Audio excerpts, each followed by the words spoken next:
IVM.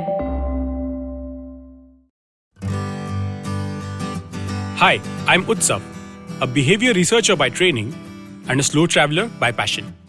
Postcards from Nowhere is a travel podcast where I condense a decade of travel experiences and explore not just the where, but also the why and how to travel. My stories emerged from slow traveling the less explored parts of the world: Bosnia and Herzegovina, Armenia, Uzbekistan, and even China. At the end of each story, I give practical tips and new ideas about how to travel better. This week, I take you to the Colaba you don't know and uncover its connections to Marie Curie, Mark Twain, Dr. Ambedkar, and two silent spectators of its history. If I sat on one end of the balcony, they would gather on the railings at the other end and talk about me, in the most unabashed way, about my clothes, my hair, my complexion, my vocation, my politics, and my character, until I could no longer endure the embarrassment of it. Then I would shoo them away, and they would circle around in the air a little while, laughing and deriding and mocking, and then settle on the rail and do it all over again. You can't make them like that in a day. They are a product of immemorial ages and of deep calculation. This was no ordinary man lamenting about gossip mongers. In 1865, these were the observations of celebrated writer Mark Twain writing about the cheerful Bombay crow. There is no other animal that epitomizes the city better than the crow. It's a hardy bird that survives on pretty much anything and is ubiquitous. Mark Twain was living in the Watson's Hotel at Kala Ghoda near Colaba. This, incidentally, is India's oldest surviving cast iron building. But this isn't the story of Mark Twain in India, and not even of the crows of Bombay. This is the story of Colaba, not of the iconic Colaba causeway, but of two trees.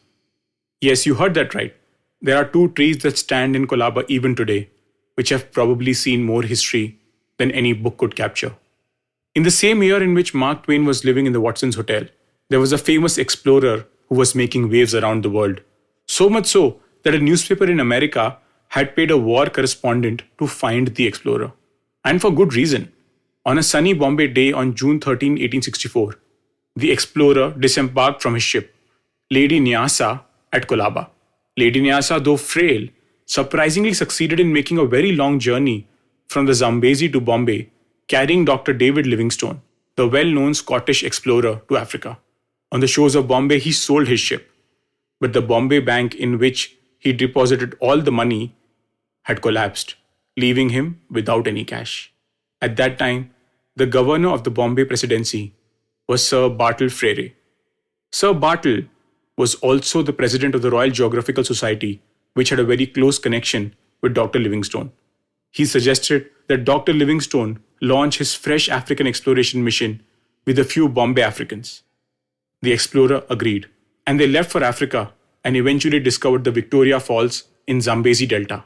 You can listen to all about that expedition in episode 52, What's in a Name? Ask Africa. But before they left Bombay, Dr. Livingstone planted a mahogany tree. If you head to Lions Gate in Colaba today, you can find that mahogany tree still spreading its branches. Every spring it carpets the road in a rich hue of pink. Check out the show notes for the exact location of this tree on Google Earth. This tree would have seen Dr. Ramaiah Naidu pass by it every day on his way to work since he lived in Sargent House in Colaba. I am pretty sure you haven't heard of Dr. Naidu. He is better known for working under double Nobel laureate Marie Curie for his postdoctoral thesis in Paris, and was a pioneer in establishing the radiology laboratory in India in 1938. He worked at the Tata Memorial Hospital. Just 5 minutes from his house, he could walk into Wayside Inn and find seated on table number 4 another luminary of the time, arguably India's greatest intellectual. Wayside Inn's most notable patron, Dr. Babasaheb Ambedkar, who over several pots of tea wrote significant chunks of the Indian Constitution on that very table.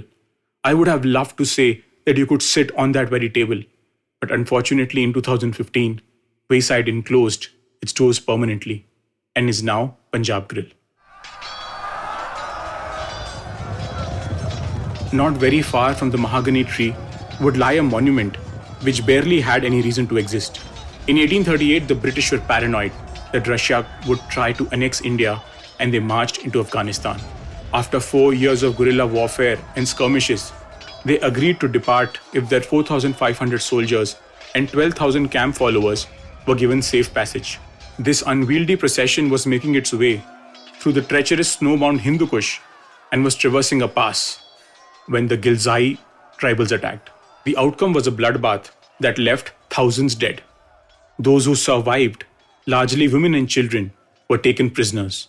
Of those 16,500 individuals, only one officer and a handful of sepoys managed to escape to India. The British built a church to commemorate the dead, and you know this as the Afghan Church.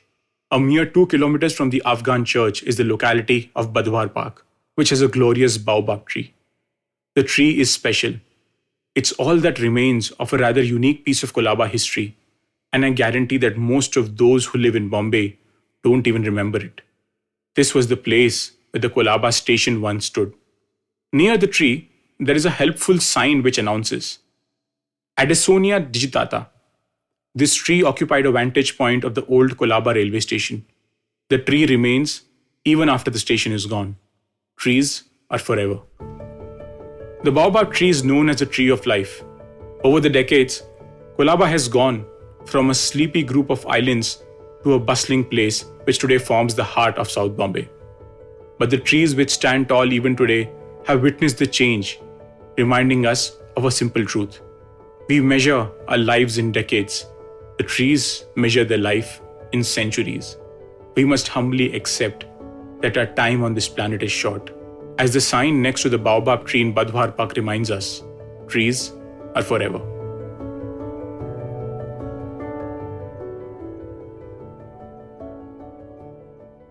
If you like this podcast, don't forget to check out other interesting podcasts on the IVM network. You can listen to us on the IVM Podcast app or ivmpodcast.com. You can also follow us on our social media. We are at IVM Podcasts on Twitter and Instagram. If you want to reach out to me, I am Utsav Mamoria on Twitter and YVTravel42 on Instagram.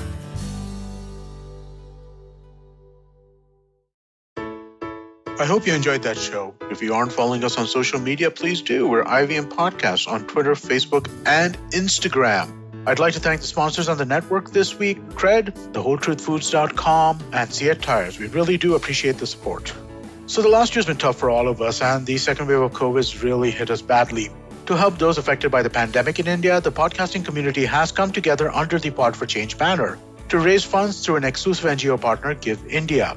Join IVM and Pod for Change as we look to make a positive impact in the life of those affected by COVID-19. You can go to tinyurl.com/podforchangeindia, and remember, somebody could really use the help. And now back to the promo. On the Simplified podcast, the gang explains the oxygen crisis happening in the country and tells us the various measures being taken to tackle it. On States of Anarchy, Hamsani Hariran talks about how the geopolitical relationships shaped COVID response and the world order. As Indians, we're all familiar with acid reflux or heartburn, given the spicy food we consume. On The Habit Coach, Ashton has some simple solutions to counter that. Utsav Mamoria explores the iconic neighborhood of Dadar and tells us its connection to outer space in Postcards from Nowhere. It was Dangle time on The Fighting Goat, as hosts Somesh and Arjun were joined by unbeaten MMA fighter and Commonwealth gold medalist Ritu Fogart. The traveling professor Siddharth Deshmukh shares examples of various innovations that came up during the COVID times and helped us deal with the situation. And with that, we hope to see you again next week.